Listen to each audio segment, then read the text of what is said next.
It's Just Boxing. I'm back again with part two of the Sugar Ray Robinson series that I'm doing. Let's jump right into it. This is his reign at middleweight.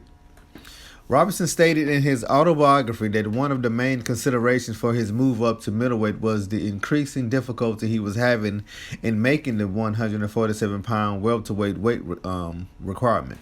However, the move up would also prove beneficial financially, as the division then contained some of the biggest names in boxes. Vying for the Pennsylvania State middleweight title in 1950, Robertson defeated Robert Velleman. Later that year, in defense of that crown, he defeated also Jose Basara, with whom he had previously drawn. Robertson's 50 seconds first round knockout of Basilio set a record that would stand for 38 years. In October 1950, Robertson knocked out Bubba Olson, a future middleweight title holder. On February 14, 1951, Robertson and LaMotta met for the sixth time. The fight would become known as the St. Valentines Day Massacre. Robertson won the undisputed world middleweight title in 13 rounds, a technical knockout. Robertson outboxed LaMotta for the first 10 rounds, then unleashed a series of savage combinations on LaMotta for 3 rounds, finally stopping the champion for the first time in their legendary 6-bout series. In dealing LaMotta his first legitimate knockout loss in 95 professional fights. Good grief, bro. LaMotta had lost by knockout to Billy Fox earlier in his career. However, the fight was later ruled to have been fixed, and LaMotta was sanctioned for letting Fox win. The bout and some of the other bouts in their six-fight Robertson-LaMotta rivalry was depicted in the Martin Scorsese film Raging Bull. I fought Sugar Ray so often I almost got diabetes, LaMotta said. Robertson won 5 of the 6 bouts with LaMotta. After winning his second world title, he embarked on a European tour which took him all over the continent. Robertson traveled with his flamingo pink Cadillac, which caused quite a stir in Paris, and an entourage of 13 people, some included just for laughs. He was a hero in France due to his recent defeat of LaMotta. The French hated LaMotta for defeating Marcel Cerdan in 1949 and taking his championship belt. Cerdan died in a plane crash en route to a rematch with LaMotta. Oh man, that's sad. Robertson met President of France Vincent Auriol at a ceremony attended by France's social upper crust. During his fight in Berlin against Gerhard Heesch, Robertson was disqualified when he knocked his opponent with a punch to the kidney, a punch legal in the U.S. but not in Europe. The fight was later declared a no contest. In London, Robertson lost the world middleweight title to British boxer Randolph Turpin in a sensational bout. 3 months later, in a rematch in front of 60,000 fans at the Polo Grounds, he knocked Turpin out in 10 rounds to recover the title. In the bout, Robertson was leading on the cards but was cut by Turpin. With the fight in jeopardy, Robertson let loose on Turpin, knocking him down, then getting him to the ropes and unleashing a series of punches that caused the referee to stop the bout. Following Robertson's victory, residents of Harlem danced in the streets. In 1951, Robertson was named Ring Magazine Fight of the Year for the second time. In 1952, he fought a rematch with Olson, winning by decision.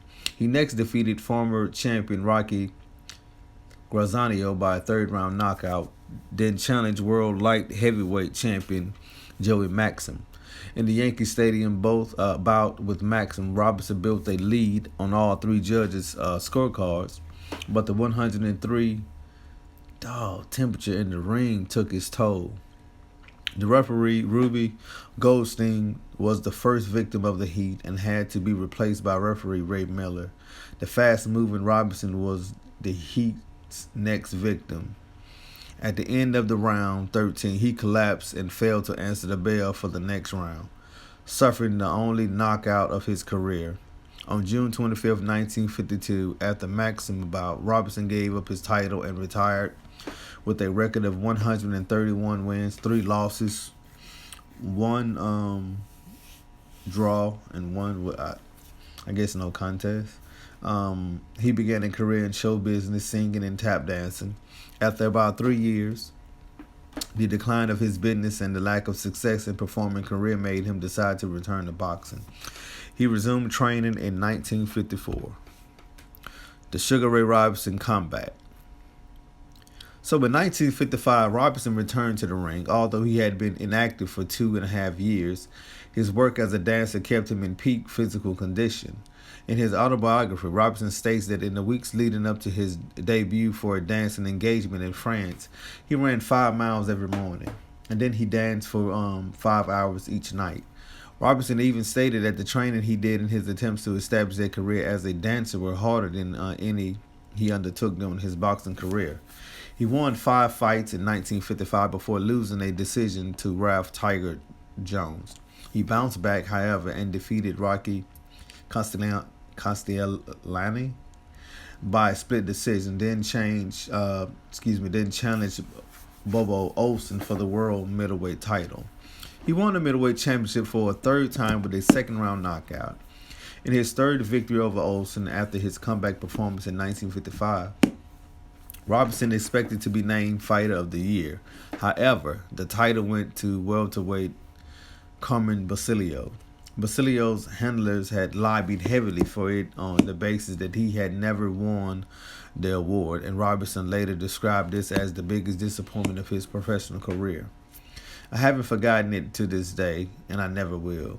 Robertson wrote in his autobiography, Robertson and Olsen fought for the last time in 1956, and Robertson closed the 4-fight series with a 4th-round knockout. So you telling me that Robertson was the better fighter, which had the better career, and Basilio's people only lobbied for him to get it on the basis that he never, that they fighter never won it?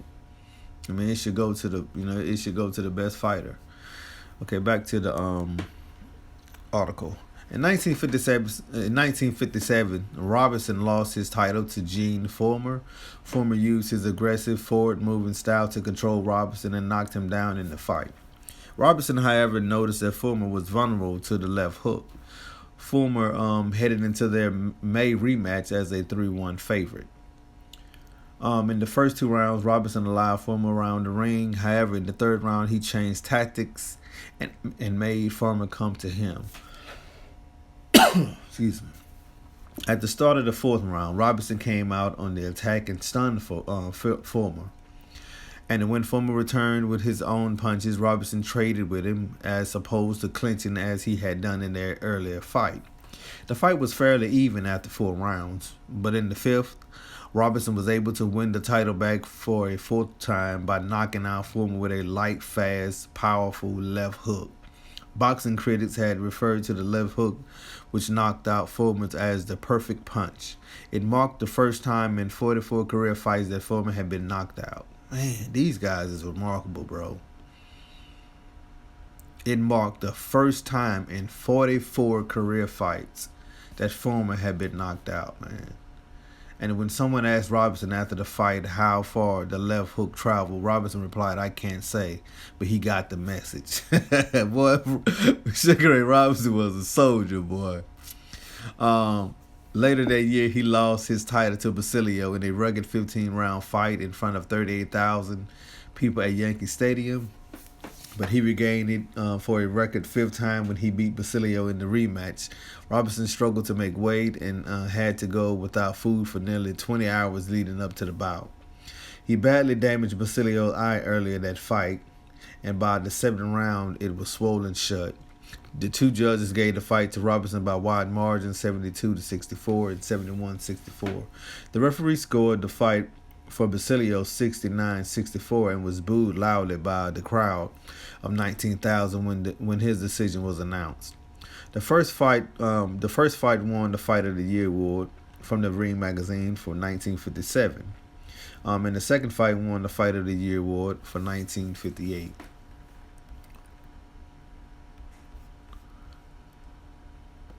Now this is talking about his decline. Robertson knocked out Bo Young in the 2nd round in Boston in his only fight in 1959. A year later, he defended his title against Paul Pender. Robertson entered the fight as a 5-1 favorite, but lost a split decision in front of 10,608 at Boston Garden. The day before the fight, Pender commented that he planned to start slowly, but coming on late. He did just that and outlasted the aging Robertson, who, despite opening a cut over Pender's eye in the 8th round, was largely ineffective in the later rounds. An attempt to regain the crown for an unheard 6-time proved beyond Robertson. Despite Robertson's efforts, Pender won by decision in their rematch. On December 3rd of that year, Robertson and Foreman fought a 15-round draw for the WBA middleweight title, which Foreman retained. In 1961, Robertson and Foreman fought for a 4th time, with Foreman retaining the WBA middleweight title by unanimous decision.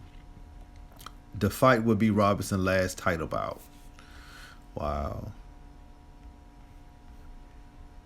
That sucks. So Sugar Ray Robinson spent the rest of his 1960s fighting 10-round contests. In October 1961, Robinson defeated future world champion Denny Moore by unanimous decision. A 12-5 favorite, the 41-year-old Robinson defeated 22-year-old Moore by staying on the outside. Wow, man. This cat is amazing. But rather than engaging him in their rematch for months later, Moore defeated Robertson on points as he pressed the action and made Robertson back up throughout the fight. Moore won 7-3 on all 3 judges' scorecards. Robertson lost twice more in 1962 before winning 6 consecutive fights against mostly lesser of opposition. But man, I mean, at 41, that's still amazing, bro. In February of 1963, Robertson lost by unanimous decision to former world champion and fellow Hall of Famer Joey Giardello. He knocked Robertson down in the 4th round, and the 43-year-old took until the count of 9 to rise to his feet. Robertson was nearly knocked down in the 6th round, but was saved by the bell. He rallied in the 7th and 8th round before struggling in the final 2. He then embarked on an 18-month boxing tour of Europe. Robertson's second no-contest bout came in September 1965 in Norfolk, Virginia, in a match with an opponent who turned out to be an imposter. Boxer Neil Morrison, at the time a fugitive and accused robber, signed up for the fight as Bill Henderson, a capable club fighter. The fight was a fiasco, with Morrison being knocked down twice in the fight, in the 1st round and once in the 2nd, before the disgusted referee, who said Henderson put up no fight, walked out of the ring. Robertson was initially given a TKO in a minute and 20 of the 2nd round. After obviously frightened, Morrison laid himself down on the canvas.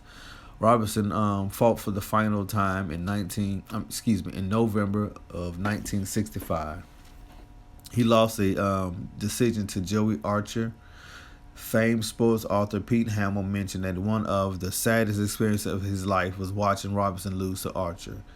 He was even knocked down, and Hamill pointed out that Archer had no knockout punch at all. Archer admitted afterward that it was only the 2nd time he had knocked an opponent down in his career. The crowd of 9,023 at the Civic Arena in Pittsburgh gave Robertson several standing ovations, even while he was being thoroughly outperformed by Archer.